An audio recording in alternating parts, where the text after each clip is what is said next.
It's raining, so I'm sitting on the floor. Hey everyone, I am the great and powerful Cheese Fry, and thank you for tuning in to the Phoenix Feather card game channel.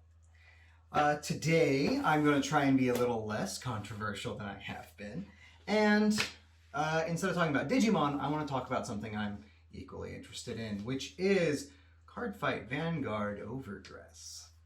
So the whole idea behind overdress is it's yet another reboot, woo. But I don't really want to talk about any of the mechanics of it. You can, watch different fights, all in Vanguard, all them. I don't particularly have any thoughts on the mechanics because I haven't really played since like the early stages of G rather. And I've never played competitively. So instead, what I want to talk about is some opportunities that I think that Bushiroad has that they definitely need to take. And hey, look, I actually have notes this time. That way I don't have to do another mid-roll edit and correct myself for things I said wrong that I still got wrong. I mostly corrected myself on the economics thing yesterday, but there were still a couple of things that I didn't quite get right. But I got it right enough to get my point across. Which is how journalism works, isn't it? Alright.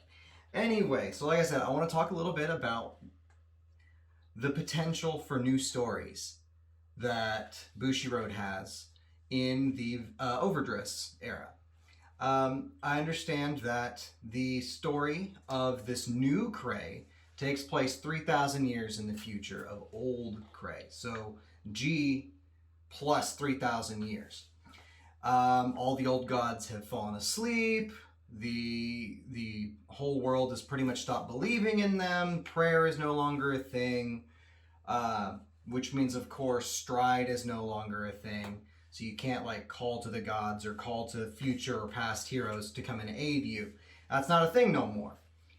So, in this world where it's, 3,000 years in the future, literally the very first thing I thought of was, well, it's been a hot minute since the time of Arthurian legend. And that immediately got my mind racing. So, the first story that I thought of could take place in Keter Sanctuary. And let's be honest. If nobody else thought of this, I'm honestly a little disappointed and equally surprised. And that is the story of the Swords of Light, or of Darkness and Light. The story of the Swords of Darkness and Light. And obviously, if you didn't catch what I was trying to say earlier, now you do. I'm talking about the swords, Blaster Blade and Blaster Dark. Kind of highlighting their relationship, kind of like how in our world we have Excalibur and Caliburn, the twin blades that are meant to be rivals to each other. That's the same thing with Blaster Blade and Blaster Dark. And I thought it'd be cool if we could have two units that, through their effect text, like being searchers for options or orders, or being something in their flavor text mentioning these swords or the legends of these swords, the stories that they were told, the legends, the folk tales. Having these two brothers out searching for Blaster Blade and Blaster Dark, kind of like how in the real world we may have a couple of kids, going spelunking or digging up and treasure hunting for Excalibur and Caliburn. I think that would be kind of fun. And it'd be a reference to, the units, Blaster Blade and Blaster Dark, without necessarily reprinting them.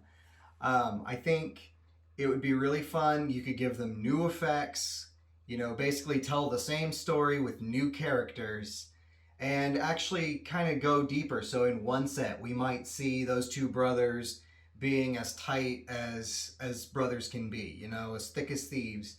And they're out and they're together looking for these swords.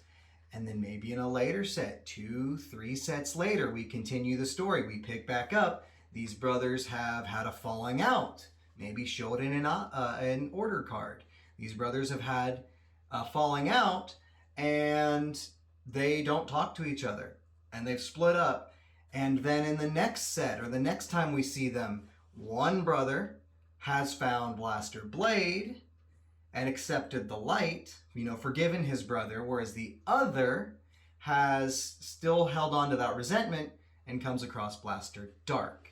And then we have this whole arc where they are, fighting against each other, this whole sibling rivalry thing. And it all culminates in them reconciling or not.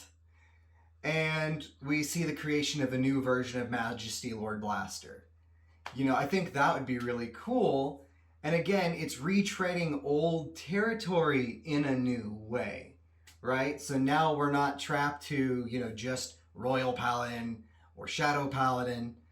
We now have, I think, actually, Gold Paladin was really interesting in having, both of those themes explored. It just didn't do it very well when it was first introduced, of course.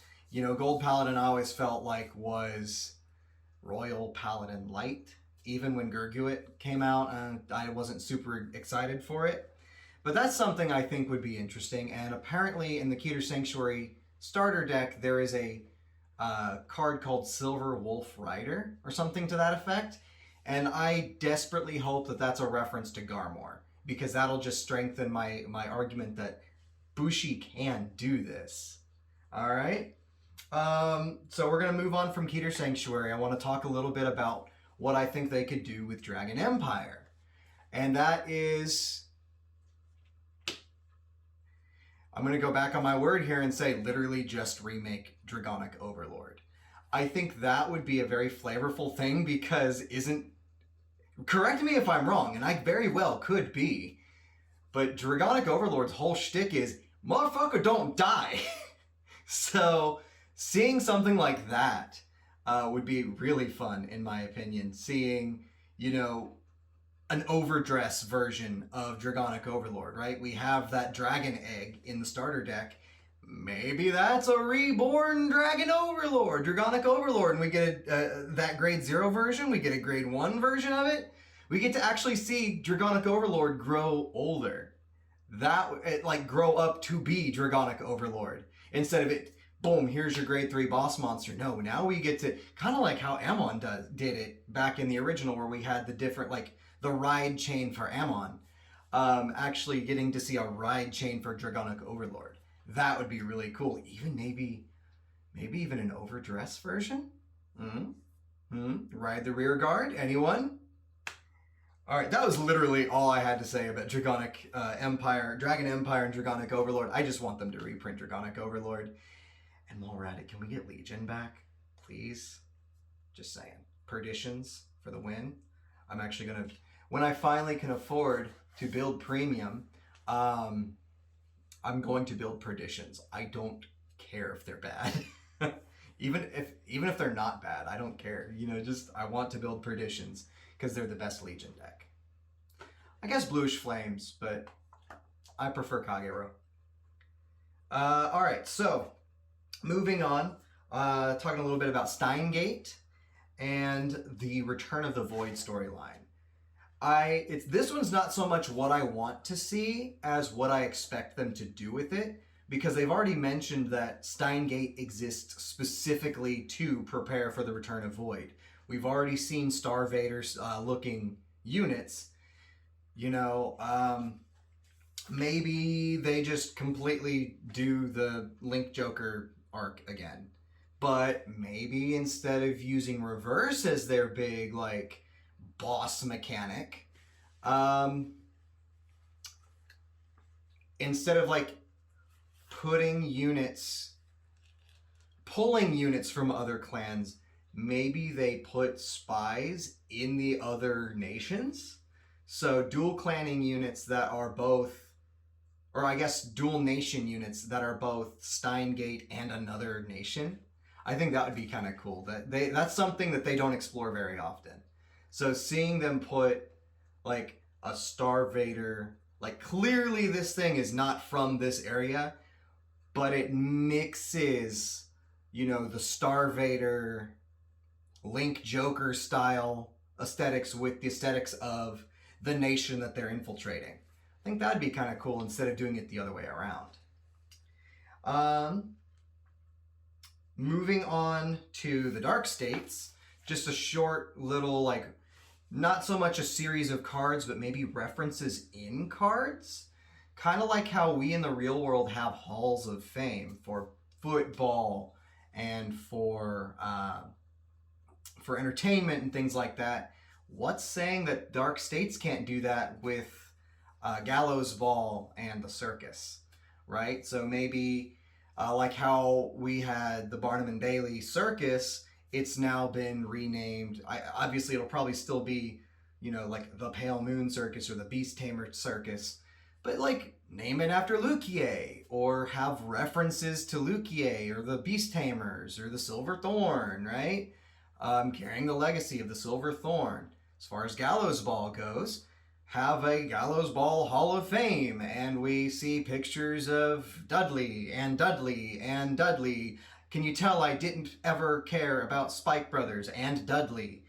You know, just something like that. I think that would be really, really cool to see them referencing. Again, this is the whole point of the video. I want to see them reference the old, like, don't ignore the fact that Vanguard had 2 previous iterations. Lean into it. And I think for premium players, that'd be even more fun, because then they can have cards that reference the cards they use in kind of a sly, kind of tee-hee, see what we're doing here kind of way. Plus, it'd be a cool way to give, going back to the Keter Sanctuary, the Swords of Darkness and Light storyline, I think it would be fun to give like Royals and Shadow Paladins, you know, Blaster Blade and Blaster Dark style units and orders without really reprinting Blaster Blade and Blaster Dark, or reprinting that Counterblast 2 retire a grade 2 unit, a grade 2 effect. You know what I mean? I think that would be kind of fun.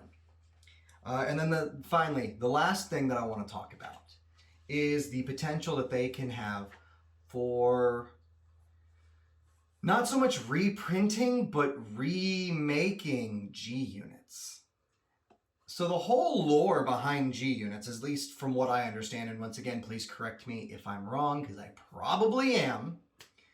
The whole lore behind G units was that they were heroes from another time, so either from the far past or from the far future, right? So why can't we see grade 3 versions of Grand Gallop or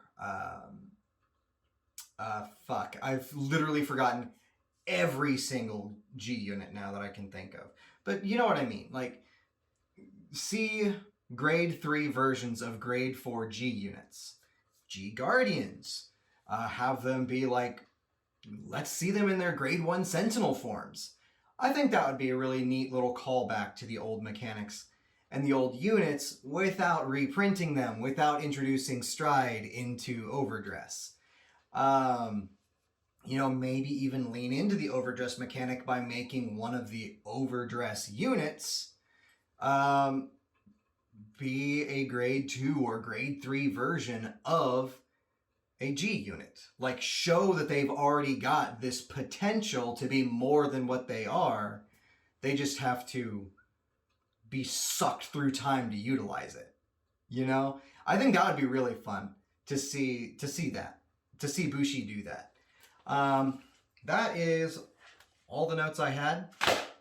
So, if you have any stories that you want or hope or think to see from Bushiroad going into the overdress era, let me know in the comments down below, and we'll start theory crafting. Maybe we can actually write the story for Vanguard before they do. Unlikely, but it'd still be fun, right? Alright, so I'll see y'all later. Stay cheesy.